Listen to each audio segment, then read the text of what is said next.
जय श्री कृष्ण। श्रीमद् भागवत गीता अध्याय 1 कुरुक्षेत्र के युद्ध स्थल में सैन्य निरीक्षण।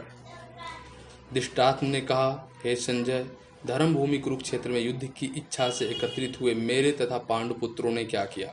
संजय ने कहा, हे राजन, पांडुपुत्रों द्वारा सेना की व्यूह रचना देखकर राजा दुर्योधन अपने गुरु के पास गया और उसने ये शब्द कहे, हे आचार्य, पांडुपुत्रों की विशाल सेना को देखें, जिसे आपके बुद्धिमान शिष्य द्रुपद के पुत्र ने इतने कौशल से व्यवस्थित किया है।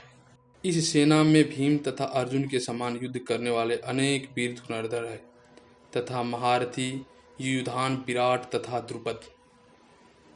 इसके साथ ही दृष्टकेतु, चेकितान, काशीराज, पुरुजीत, कुंतीभोज तथा शैब्य जैसे महान शक्तिशाली योद्धा भी हैं। पराक्रमी युद्धमन्यु, अनंत शक्तिशाली उत्तमौजा, सुभद्रा का पुत्र, द्रौपदी के पुत्र, ये सभी महारथी हैं। किंतु हे ब्राह्मण श्रेष्ठ, उनकी सूचना के लिए मैं अपनी सेना के उन नायकों के विषय में बताना चाहूँगा जो मेरी सेना को संचालित करने में विशेष रूप से निपुण हैं। मेरी सेना में स्वयं आप, भीष्म, कर्ण, कृपाचार्य, अश्वत्थामा, विकर्ण, सोमदत्त का पुत्र भूरिश्रवा आदि हैं जो युद्ध में सदैव विजयी रहे हैं। ऐसे अन्य अनेक वीर भी हैं जो मेरे लिए अपना जीवन त्याग करने के लिए उद्यत हैं। वे विविध प्रकार के हथियारों से सुसज्जित हैं और युद्ध विद्या में निपुण हैं। हमारी शक्ति अपरिमेय है और हम सब पितामह द्वारा भली भांति संरक्षित हैं, जबकि पांडवों की शक्ति भीम द्वारा भली भांति संरक्षित होते हुए भी सीमित है। अतएव सैन्य व्यूह में अपने अपने मोर्चे पर खड़े होकर आप सभी भीष्म पितामह को पूरी तरह सहायता दें। तब कुरुवंश के विरोध भय परम प्रतापी एवं वृद्ध पितामह ने सिंह गर्जना सी की ध्वनि करने वाले अपने शंख को उच्च स्वर में बजाया, जिससे दुर्योधन को हर्ष हुआ। तत्पश्चात शंख, नगाड़े, बिगुल, तुरही तथा सिंहा सहसा एक साथ बज उठे। दूसरी ओर से श्वेत घोड़ों द्वारा खींचे जाने वाले विशाल रथ पर आसीन कृष्ण तथा अर्जुन ने अपने अपने दिव्य शंख बजाए। भगवान कृष्ण ने अपना पांचजन्य शंख बजाया, अर्जुन ने देवदत्त शंख तथा अति भोजी एवं अति मानवीय कार्य करने वाले भीम ने पौंड्रक नामक भयंकर शंख। हे राजन, कुंती पुत्र राजा युधिष्ठिर ने अपना अनंत विजय नामक शंख बजाया तथा नकुल और सहदेव ने सुघोष एवं मणिपुष्पक शंख बजाए। महान धनुर्धर काशीराज, परम योद्धा शिखंडी, युद्धुम्न, विराट, अजय, सात्यकी, द्रुपद, द्रौपदी के पुत्र तथा सुभद्रा के महाबाहु पुत्र आदि सबों ने अपने अपने शंख बजाए।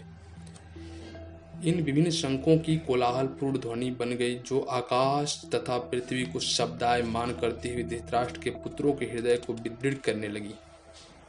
उस समय हनुमान से अंकित ध्वजा लगे रथ पर आसीन पांडुपुत्र अर्जुन अपना धनुष उठाकर तीर चलाने के लिए उद्यत हुआ। हे राजन, धृतराष्ट्र के पुत्रों को व्यूह में खड़ा देखकर अर्जुन ने कृष्ण से ये वचन कहे।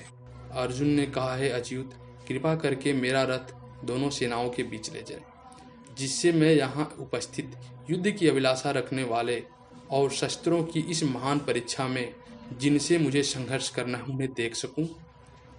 मुझे उन लोगों को देखने दीजिए जो यहाँ पर धृतराष्ट्र के दुर्बुद्धि पुत्र दुर्योधन को प्रसन्न करने की इच्छा से लड़ने आए हुए हैं।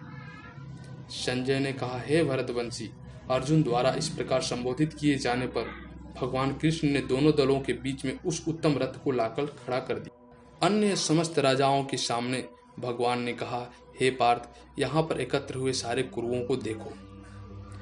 अर्जुन ने वहां पर दोनों पक्षों की सेनाओं के मध्य में अपने चाचा ताऊओं, पितामहों, गुरुओं, मामाओं, भाइयों, पुत्रों, पौत्रों, मित्रों, ससुरों और शुभचिंतकों को भी देखा। जब कुंती पुत्र अर्जुन ने मित्रों तथा संबंधियों की इन विभिन्न श्रेणियों को देखा, वह करुणा से अभिभूत हो गया और इस प्रकार बोला। अर्जुन ने कहा, हे कृष्ण, इस प्रकार युद्ध की इच्छा रखने वाले अपने मित्रों तथा संबंधियों को अपने समक्ष उपस्थित देखकर मेरा शरीर कांप रहा है, मेरे रोंगटे खड़े हो रहे हैं, मेरा गांडी धनु मेरे हाथ से सरका जा रहा है और मेरी त्वचा जल रही है। मैं यहाँ अब और अधिक खड़ा रहने में असमर्थ हूँ। मैं अपने को भूल रहा हूँ और मेरा सिर चकरा रहा है। हे कृष्ण, मुझे तो केवल अमंगल के कारण दिख रहे हैं। हे कृष्ण, इस युद्ध में अपने ही स्वजनों का वध करने से न तो मुझे कोई अच्छाई दिखती है और न ही मैं उसे किसी प्रकार की विजय, राज्य या सुख की इच्छा रखता हूँ। हे गोविंद, हमें राज्य, सुख अथवा इन जीवनों से क्या लाभ, क्योंकि जिन सारे लोगों के लिए हम उन्हें चाहते हैं वे ही इस युद्ध भूमि में खड़े हैं। हे मधुसूदन, जब गुरुजन, पितागण, पुत्रगण, पितामह, मामा, ससुर, पौत्रगण, साले तथा अन्य सारे संबंधी अपना अपना धन एवं प्राण देने के लिए तत्पर हैं और मेरे समक्ष खड़े हैं, तो फिर मैं इन सबको क्यों मारना चाहूँगा, भले ही वे मुझे क्यों न मार डालें। हे जीवों के पालक, मैं इन सबों से लड़ने को तैयार नहीं, भले ही बदले में मुझे तीनों लोगों क्यों नहीं मिलते हों। इस पृथ्वी को तो बात ही छोड़ दो, भला धृतराष्ट्र के पुत्रों को मारकर हमें कौन सी प्रसन्नता मिलेगी।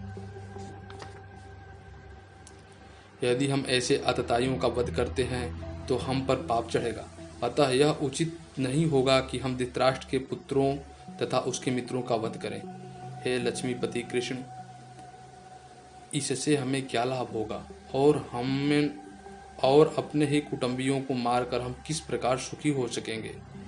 यदि हम ऐसे आतताइयों का वध करते हैं तो हम पर पाप चढ़ेगा, अतः यह उचित नहीं होगा कि हम धृतराष्ट्र के पुत्रों का तथा उनके मित्रों का वध करें।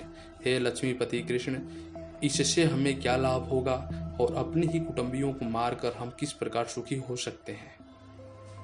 हे जनार्दन, यद्यपि लोभ से अभिभूत चित्त वाले ये लोग अपने परिवार को मारने या अपने मित्रों से द्रोह करने में कोई दोष नहीं देखते, किंतु हम लोग जो परिवार के विनष्ट करने में अपराध दे सकते हैं, ऐसे पाप कर्म में क्यों प्रवृत्त हो।